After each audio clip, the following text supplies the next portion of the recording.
Hello and welcome to today's episode of We're Here Too, a podcast about mental health and life abroad. I am your host, Francesca. I'm an Italian counsellor living in Scotland, and today we're going to talk about a hot topic, people pleasing. You got it right. So stay tuned, it's going to be juicy.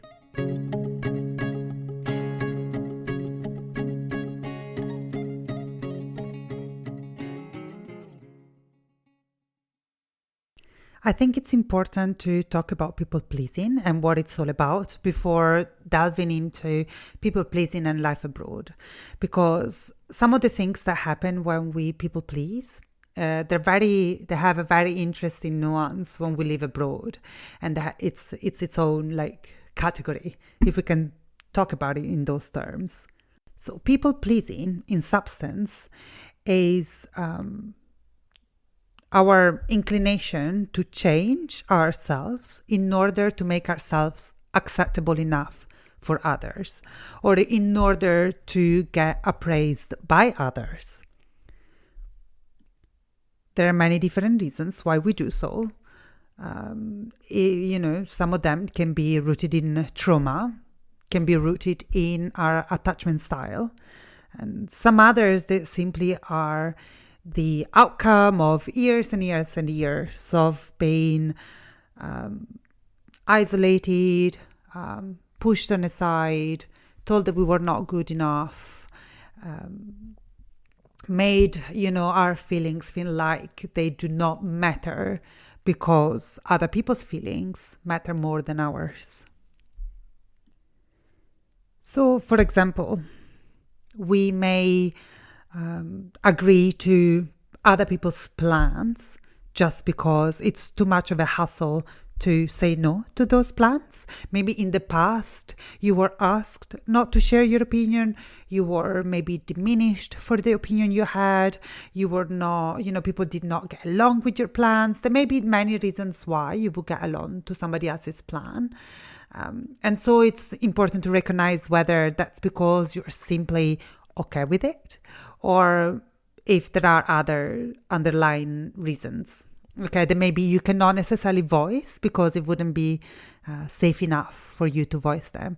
And by safe enough, it means you wouldn't be listened to. It could be as simple as you won't be listened to and your opinion acknowledged, which is quite important, guys. We don't always need to receive abuse for us to change our behavior and feeling like we're not safe. It can simply be we've never been recognized. And with people pleasing, there is a lot of that is going on. Another example, you are a kind person, you love doing acts of kindness for the people you love. But then the line with people pleasing is that maybe you do those and then you resent people for not being able to reciprocate. Or you do those acts of kindness, but then you do them for people that you barely know. And in all these cases, that is a sense of anxiety and pressure to perform kindness, to perform likability in terms of I'm going to do things for you, I'm going to cook for you, I'm going to get you the medicines that you don't manage to get because you're unwell, or, I'm going to pick up those gifts that you really need to buy, but you don't have time. You've never met this person before, or you met them before, otherwise, we would talk about something else here. But these people, you don't know them that well, and you're already offering so much of who you are as a person. And again, that's coming with anxiety. People pleasing, it's also much more than this. It's also having a hard time to say no to others. It's holding other people's opinions of you in high regard. It's about avoiding conflicts at all costs, because avoiding conflicts is quite soothing rather than going into conflicts and having your voice heard and your opinion heard. It's about like looking for other people's approval all the time. It's about like really like having low energy and not wanting to be a burden for others. But at the same time, you just use the little of energy that you've left to make sure that others are okay with you. And in all of this, you just lose yourself in it. You know, it's very difficult to tap into what your needs and wants are, what your fears are. It's just like all like mixed up and becomes such a mess, you know, that it's very difficult to get really out of it. And, you know, I remember, you know, when I was, you know, people pleasing, because there was a part of me who was people pleasing.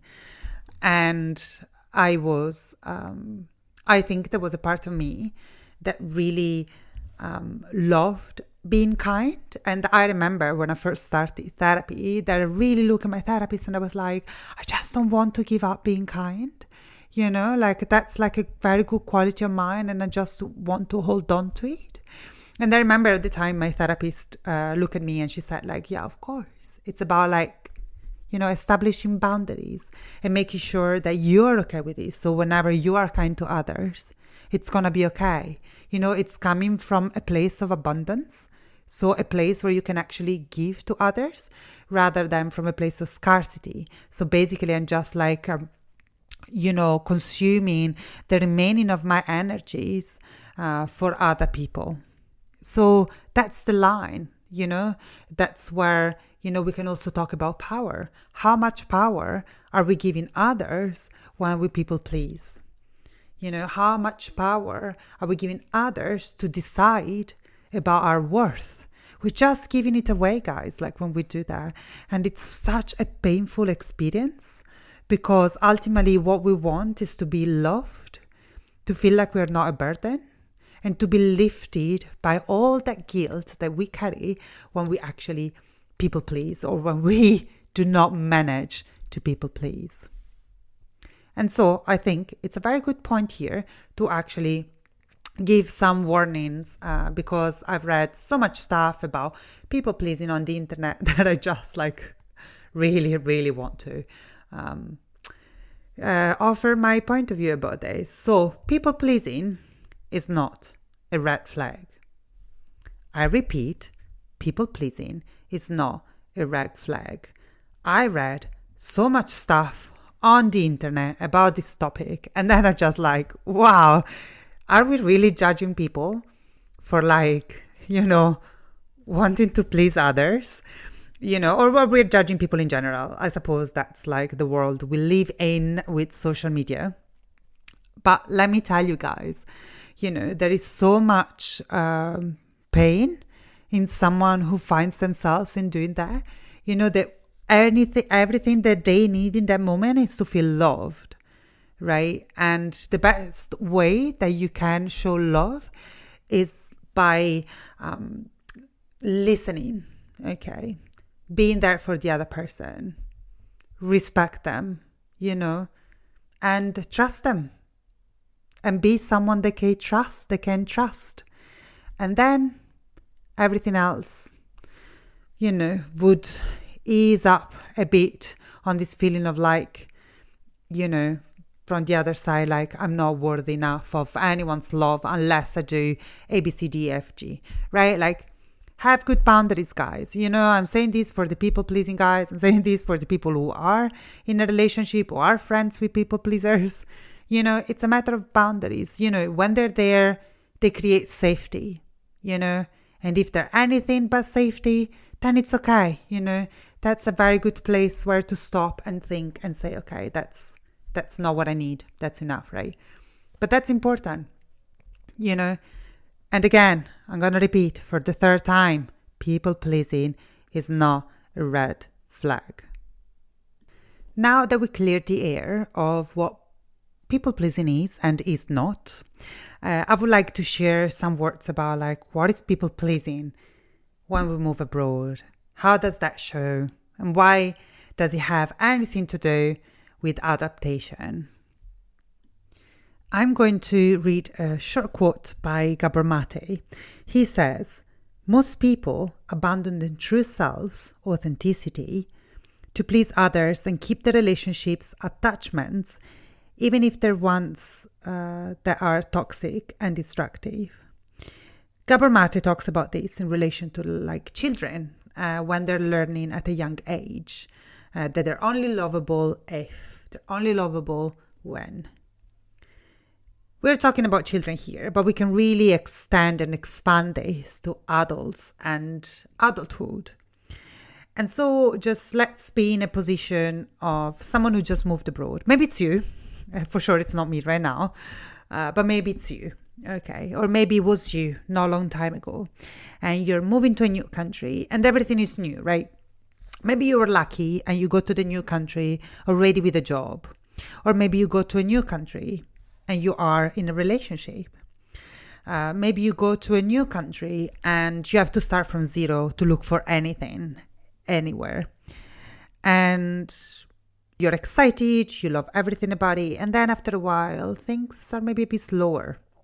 Things are maybe more difficult than expected.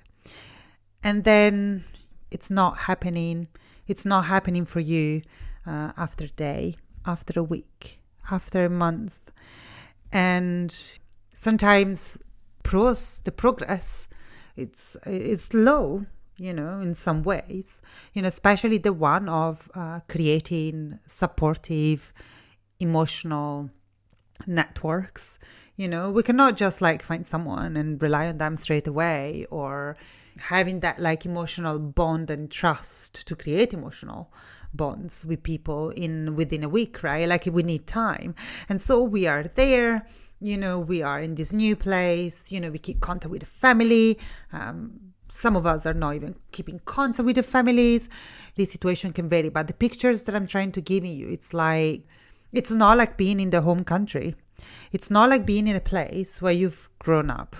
It's not like being in a place where you maybe had a few friends, maybe where there were a few solid bases that were making you feel incredibly settled. On top of that, we are trying to integrate into the new society. So we are trying to learn the language, to get to know the local customs and habits. We are trying to find a new job and be okay with the work colleagues. We are meeting new people and we want them to like us because so far we've been alone, in our experience abroad. We are doing everything that we can to actually feel integrated. But in the process of feeling integrated, we have to give away something. It's about compromising, right? Adaptation is about compromise. How much can I get away with in order for me to, be part of this, right? To be welcomed in and to be received. And there's only so much we can do, really. There is only so far we can go because there are going to be things within the hosting society that won't allow us to feel we belong. Okay, think about simply how the power to vote. Okay, let's put it down to this, right? Even if you are someone moving to another country where visa is not required, so you can just move to that country, register with the tax guys and get a job and the life and everything is fine, you still wouldn't be able to vote, not to the general election. Or if you can, just let me know what country is that, because it wasn't the UK before Brexit. It's not the UK after Brexit. So that would be so interesting to know. But so there is there already, right? There are so many other things, like the fact that you, because you didn't grow up in that country, there are so many cultural subtleties that just do not belong to you. And no matter how hard you try maybe to learn all of those cultural subtleties, for example, the cartoons kids were watching when they were kids, like in the 90s, in the 80s, in the 70s. I don't know how old you are, right? But I was born in the 80s. And I was watching a certain type of TV programs, and, my colleagues, when I was working in an office, they were watching something completely different. They were talking to me about certain things that I was like, I'm not even sure what you're talking about. I don't understand you, first of all.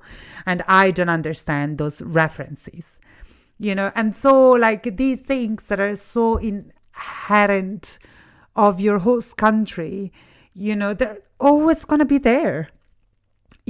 Some of them we can do something, if we gather, we can have a saying politically, but some others, cultural references from the 80s, they do not belong to me.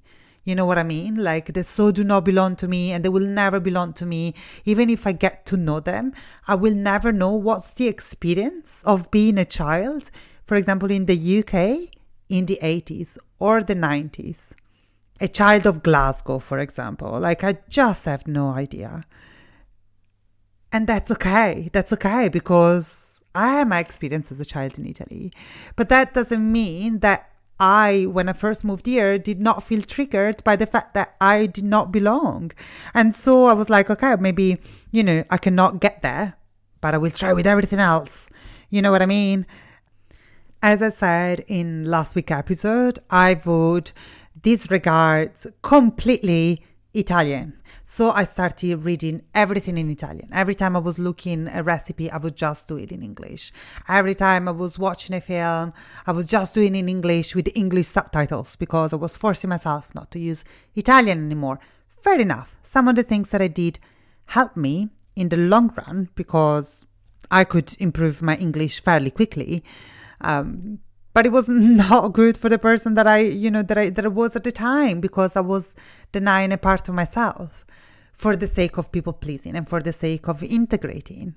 People pleasing has a role in our life abroad.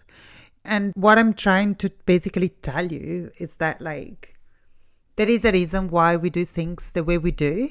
And there is a reason why when we move abroad, we try our best just to be part of the new world we decided to go to, right? Maybe some of us had less choice than others. Maybe we just followed a partner or a family member. And, the fact that life did not turn up the way that we expected it to be, and that sucks. It sucks immensely. And I'm not here to say that it didn't. What I'm here to say is that you did the best that you could. And if, being in the shoes of someone who pleases others just to survive, that's okay. And then using the word survive for a very important reason. When we move abroad without anything but ourselves, we are really surviving.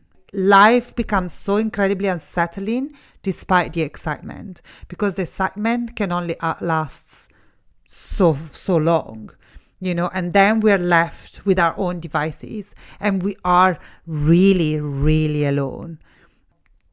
Unless, on the off chance, we found a group and a network that can support us from the offset. People pleasing is okay. It's really okay. It's then how, once we are settled, how can we rein in a bit?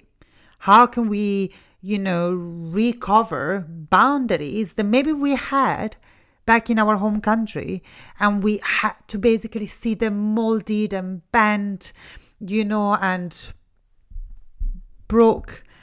I know that it wasn't easy, and I'm fairly sure it was incredibly painful to go through all of this, but guys, there is a way back, or maybe there is a way forward. We don't need to go back to the place where we were. There is a reason why we left there, but there is a life past people pleasing. And this is my message of hope that things can get better. It's, people pleasing ultimately is really about boundaries. And it's really about how can I actually put my needs and my wants and the person that I am forward? How can I prioritize me for me? And when we people please, that doesn't happen. When we move to a new country, when we know no one and we do not understand the system and we are struggling with life to get a job, to find, the bloody thing that happens to us, right? Like, what should I do first? Finding a house, getting a bank account, or getting a job? Because it feels like sometimes they're so connected that it's impossible. Like, you cannot accept the system because you need one or the others to get started. You know what I mean? Like, how do we do this when we are alone? We need to get, away, an escamotage, like a strategy. And people pleasing is one of those strategies. So good on you for surviving. Now, what do you need to regain your power back? And with this, I know I'm leaving with a question. With this, this podcast session is over. And I'm looking forward to talking to you guys again next time. Cheerio.